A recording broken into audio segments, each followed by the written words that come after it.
კარგი დარჩა რა გასაკეთებელი. ყველაზე ძიმე სამუშაოები გაკეთებულია. და იქით ნახა უბედურება მთელი იმდენი გვირაბია გაკეთებული. ის ეგ უნდა გეკეთოს. რა გაჩერებული. იგდებული საწოდავი ტრაქტორი. ტრაქტორად უსამქენია უბრალოდ ამდენი რამეა გაკეთებული და მერე კიდე მოვიქცეს უნდა ზოიდა დაშორება, ნახე რამხელა არის დაშორება თბილისის ზღვასთან. და ნამრალია შეუძლებელია რომ რამე რომ უხდეს თბილისის ზღვას შეეყო.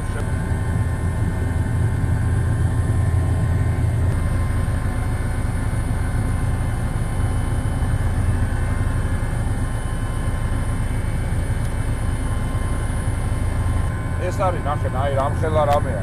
ეს მთელი ქალაქიდან მოჩანს, მერიიდან უყურებ ამას და ეს არის გამოთავისუფლებული ტერიტორიის ჩარჩო გეგმა.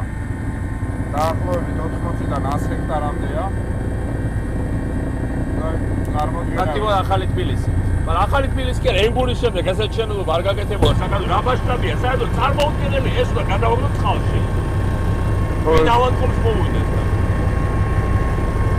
ხავარი რა არის ხა? მარცხენა სანაპირო არის თბილისის განვითარების რესურსი არის აქეთ. თუ თბილისი უნდა განვითარდეს მარჯვენა სანაპიროზე იქ დაღარა.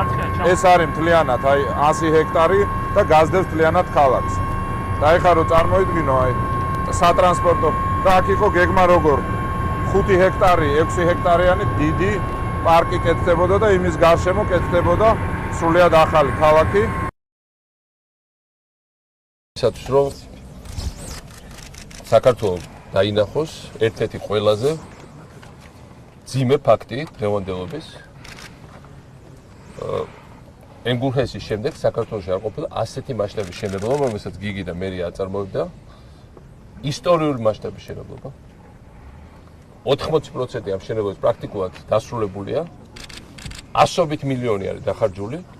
რა არის ამ მშენებლობის ასი? მე მინდა თბილისელებმა გაიგოს, რას ართმევენ თბილისს, რას ართმევენ თითოეულ თბილისელს. ეს როგორც კი დამთავრდება.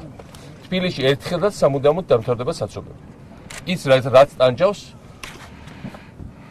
მილიონზე მეტ თბილისელს ეს საცობებს ამთავრებს თბილისში, ამის დამთავრება.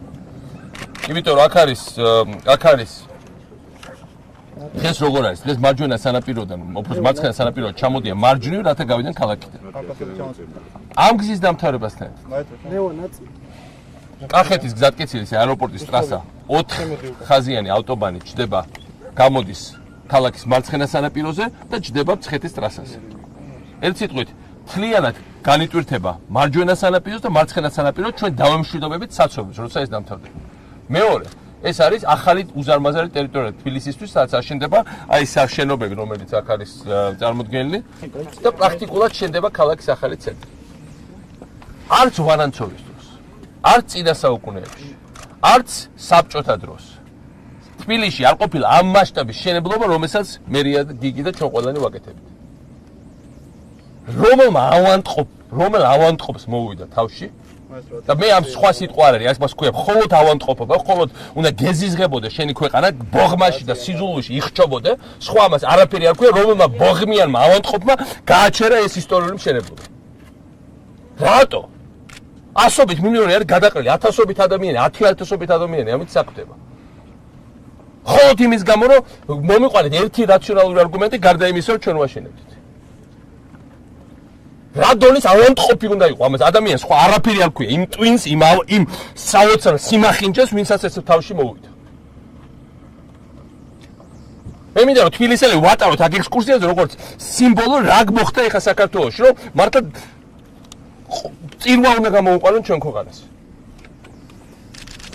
მე არ მინახე არ ვიცი მსოფლიოში არც ერთი ავანტყოფი რეჟიმი რომელიც აი ამას გააკეთებდა აი ამას გაჩერებას.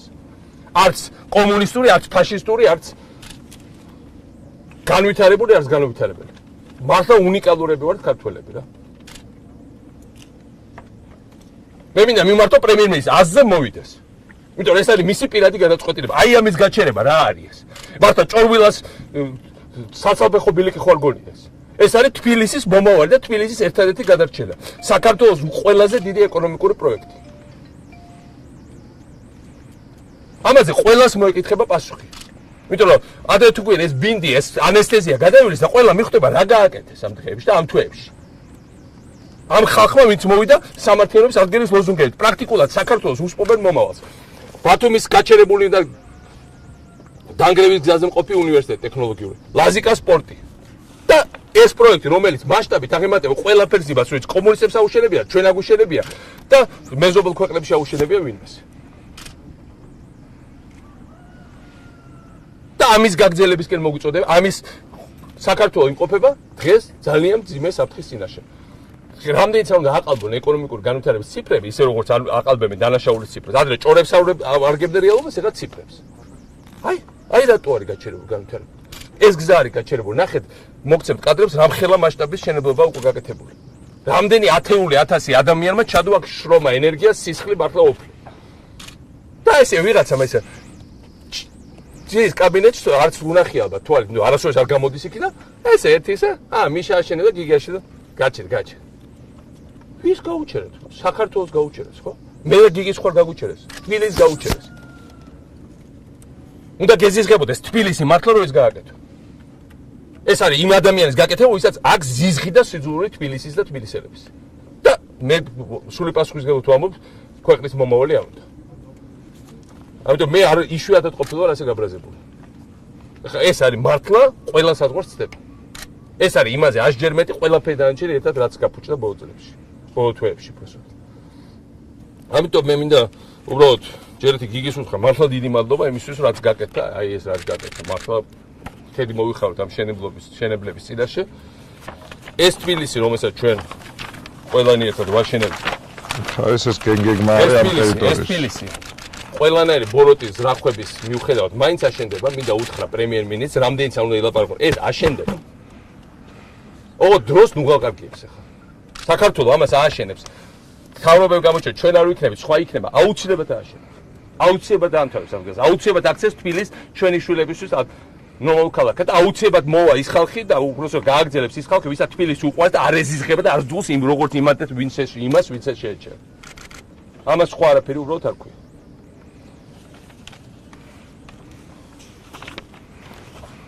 მართლა უნდა კომისია, საერთაშორისო კომისია ჩამოვიყვანოთ და შევისწავლოთ მართლა სიძულვის, ბოღმის ავანტყოფობა რა შეიძლება როგორ შეიძლება ქვეყანა დააზარალოს ესე მოკლე ვადაში.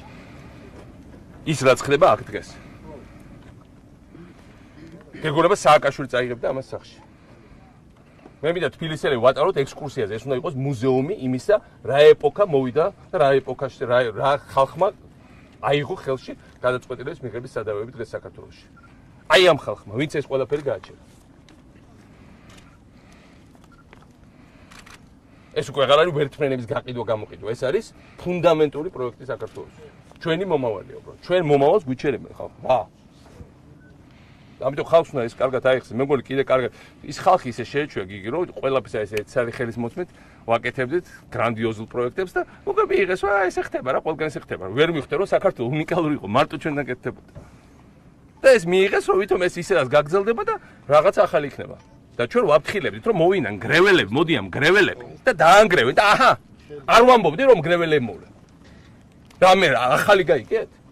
თელი ბოლო თვეები მანამდე ყვიროდი რომ მოდიან გრეველები ხალხო. არავის ყველა სასაცილოდ არ იყო. ეს ვინ არ არიან ახლა ესენი გრეველები. მითხარი. დაკონსერვება რას ნიშნავს? ნიშნავს რომ ჩაიშლება ზუსტად 2 წელიწადში. ამ ხელად სამუშაო. გადაიყრება წყალში. გაყვება მტკვარს. დაკონსერვება ნიშნავს ყველა ფულის ხარჯვას, ასე თავარია, იმიტომ რომ დაკონსერვება ფული ღირს. ამ პროექტს აქვს 3 კომპონენტი. ერთი მთავარი კომპონენტი არის რა ხდებოდა თბილისისთვის და ეს არის ის 100 ჰექტარი ტერიტორია გამოთავისუფლებული, სადაც რეალურად თბილისის განვითარების რესურსია. მეორე ამის კომპონენტი არის ის, რომ რკინიგზის გარშემო მაცხოვრებელი ადამიანები მისთვის უბრალოდ გაუსაძლისია პრაქტიკულად რელსზე გძინავს. ამიტომ და ძირითადად ყველა სახლი ავარიულია. ამიტომ მათთვის ეს იყო სასიცოცხლო მნიშვნელობის პროექტი. მესამე და მთავარი კომპონენტი არის ეს უსაფრთხოება. ყოველდღიურად დაახლოებით 10,000-ობით ტონა ნავთობპროდუქტი გადაეზიდება მთელი ქალაქის მასშტაბით. სამწუხაროდ 5 თვის წინ იყო შემთხვევა, როდესაც ლილოსთან დაღვრაც მოხდა. კანადაში ასობით ადამიანი ღმერთმა დაგვიფაროს და ქალაქში ეს მოხდეს, ანუ პრაქტიკულად ქალაქის ცენტრში იღებ ეკოლოგიურ კატასტროფას. ამიტომ იყო მნიშვნელოვანი გადატანა და სხვათა შორის ის ტყუილი რო თითქოს თბილისის ზღვასთან ახლოს არის, კადრების შესაბამის ჩანს რომ აბსოლუტურად საპირისპირო დახრაა და არანაირად ახლოს არ არის თბილისის ზღვასთან, ესეც გათვალისწინებულია, რომ აბსოლუტურად უსაფრთხო ადგილებში გადის ეს რკინიგზა და მთლიანად მოშორებულია თბილისსაც და თბილისის წყალმომარაგებასაც. და მესამე მთავარი კომპონენტი, რაც მთავარია, ეს რო არ ყოფილიყო დაწყებული, შეიძლება ეს ფურცლებზე გველაპარაკა. ეს არის მთავარი, რომ დაახლოებით 7 გვირაბი და 9 ხიდი და მთლიანად მთელი მაგისტრალი მთლიანად გაკეთებულია, დარჩენილია უკვე ბოლო სამუშაოები, უკვე თვითონ რკინიგზის ტერიტორიის მოწყობა. და უკვე გაიწევს, უკვე დამთავრებული იქნებოდა ეს პროექტი, აი აქ ახლა რკინიგზას უნდა ელო უკვე. ამიტომ უალტერნატივოა და შესაბამისად იმიტომაც ხო ეს აგერ არის სატრანსპორტო გეგმა. აშენდა საბჭო დროს სანაპიროები ახალი, როგორც გალავინის პროსპექტი, რუსთაველი აშენა მეფის დროს. აი ესე ზუსტად ახალი ეპოქა, ჩვენი თაობა შეიტანდა ახალ წრუს, თბილისი გახდებოდა ახალი სატრანსპორტო კვანძი. იმიტომ რომ ეს არის სატრანსპორტო სქემა ქალაქის. დღეს როგორ არის ესე თუ ცხოვრობ სიტყვაზე ვარკეთილში, უნდა ჩამოხვიდე აეროპორტის გზაზე ჯერ, მე იქ ჩახვიდე ქვემოთ მარცხენა სანაპიროში ჩამოხვიდე. თქვა მიდიხარ ხაშურში, ხო? ვარკეთილისთან.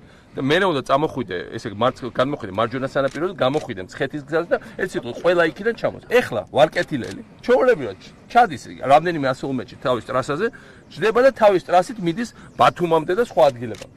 ეს არის საერთოდ სხვა ფსიქოლოგია ქალაქის და ესეც ჩაკეტა. ისე რომ არც მოსულა, აი ამას რო კეტავდა, მე მინდა ვკითხო ივანიშვილს.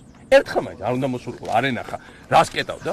თუ ვიღაც გუნცადეების დონეზე უნდა იყოს ეს ამ ხელა სამუშაო რო გაკეთე, ერთხელ აი კაბინეტი რა უნდა გამოეუსულიყო, არ უნდა მოსულიყო, ცალი თვალი მაინც შევლო, ღამღამობით მოვდიოდით ხოლმე, დღე დავდიოდით, ხედაღამი აქვიჭებთ.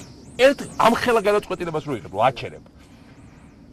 მესმის რომ არ უყურს გამოსვას თავის შუშის კოლბიდან, მაგრამ ამ გადაწყვეტილებაზე მაინც არ უნდა მოსულიყო და არ უნდა საკუთარი თვალით არ ანახა რა პროექტის დაკლა გააკეთა. და ხალხი არ უნდა მიხვდეს რა ფენომენთან გვაქვს საქმე მართლა. კაბინეტში ზის და აი ესე ხელის ერთი გაყვით, მოკლა ამ ხელა რაღაც. ისე რომ თვალით არ უნახავს. საერთოდ რა უნახავს, მაგრამ ამის ნანახოს მართლა რა. აი იქ ტელევიზორში მაინც ნახოს ამ თავრობ. კადრები გადავიღეთ, მოგეცით და ტელევიზორი მაინც ჩართო და დაინახო რა შედა. ახლა მართლა უნდა მოვიდეთ უკვე. ხალხსაც წავუხებთ მე და გიგი, მაგრამ ამას ნუ წავაღებიათ ხალხს რა. ამას ყველაფერად გაკეთე. ეს არის სატრანსპორტო სქემა, ვერტიკალურად ის რაზეც საუბრობდი შენ, ანუ ეს ფაქტიურად თბილისი არის გასწვრივ მთლიანად მტკვრის და ფაქტობრივად მესამე ალტერნატიული სანაპირო წარმოიქმნებოდა, რომელიც თავარი იყო მთლიან წაიღებდა და მის გარშემო წარმოიქმნებოდა განაშენიანება სხვადასხვა ინტენსივობით და ეს არის ვერტიკალური კვეთები, სად უკავშირდებოდა ეს ძირითადად ქალაქს, ანუ ქალაქთან დაკავშირების 1 2 3 4 5 6 მიმართულება იყო, რომელიც უკვე აქეთ ვაკის საბურთალო და აქეთ ნაწილს უერთდებოდა და ასევე თბილისის ზღვის მიმართულებით. ანუ სატრანსპორტო თვალსაზრისითაც ამ პროექტს ალტერნატივა არ აქვს. ანუ ხალხის დასაქმებისთვის, ქალაქის განვითარებისთვის, ტრანსპორტის გავლისთვის, უბრალოდ და ეკოლოგიური უსაფრთხოებისთვის. და რა სწორი, აშენებულია. ეს არის მთავარი ეგ. ეს პროექტი კი არის, ეს პროექტი არის, ეს არის აშენებული. პროექტი რო იყოს, კი, ვიტყოდით რომ კაი პროექტია. და რა მთავარია, ისე ვიმეორებ, კონსერვაციას. ეს არ არის კონსერვაცია, ხა ის რო არის ამოშენებული, იქ რო ძროხა არ შევიდეს და თქვა ადამიანი არ შევიდეს, ანამე უსაფრთხოების ეს არის კონსერვაციას აქვს თავის რეჟიმი. იმის გამო 99-12 წელს რო დაკონსერვდა მეტრო უნივერსიტეტის მაღლები, სადგური დღემდე ის არის დაკონსერვებული, ეხლა დავიწყებთ მის მშენებლობას. და დაახლოებით 10 მილიონია მარტო დახარჯული დაკონსერვებაზე. დაახლოებით აქ ბევრად მეტი დაждდება, იმიტომ რომ ბევრად მასშტაბური ის არის. ამიტომ აქაც არის მე დარწმუნებული ვარ, რომ ეს პროექტი ყველა შემთხვევაში დღეს იქნება, ხვალ იქნება, ზე იქნება, უნდა გაკეთდეს იმ მარტივი მიზეზის გამო, იმიტომ რომ ეს მას სხვანაირად თბილისი ვერ გამიტარდება. იგი ესენი ცოტა ხანი თუ დარჩა. თბილისი ვერ გამიტარდება. დაიშლება და როგორ გაკეთდება? ხვალ თუ ჩამოიშლება, ყველაფერი მიტოვებული იშლება. როგორც ვიცით, როგორც გავიარეთ 90-იან წლებში, 80-იან წლების ბოლოს, 2000 წლებში, ეგრე არ ხდება. ან ეს განახდება, ან ჩამოიშლება და წავხარ როგორც ბათუმის უნივერსიტეტი ჩამოიშლება, თუ შენობა სწორად ჩამოიშლება. ბლაზიკის იქ მოწადებული მიწის სამუშაოები ჩაოლებრივად გავერანდება. ყველაფერს უნდა ან გაგძელება, ან მიდიხარ უკან. შუა დაბაუზებად მდგომარეობაში ვერ იქნება საქართველოს. არის კიდე ერთი ასპექტი, ერთადერთი არგუმენტი, რაც ჯერჯერობით მოვისმინეთ, არის რომ ეს მომგებიანი არ არის რკინიგზისთვის. და სუფთა მათემატიკური კალკულაციით რო გავაკეთოთ, შეიძლება თქვას, რომ რკინიგზის მომგებიანი არ არის, მაგრამ მაშინ ამ პრინციპით რო ვიხმძღვანელობ, სამგზავრო მთლიანი გადაზიდვა არის წამგებიანი. მაგრამ ხო არ ვაუქმებთ სამგზავრო გადაზიდვას. მომგებიანი რკინიგზისთვის არის მარტო ტვირთებისა და ნავთობპროდუქტების გადაზიდვა.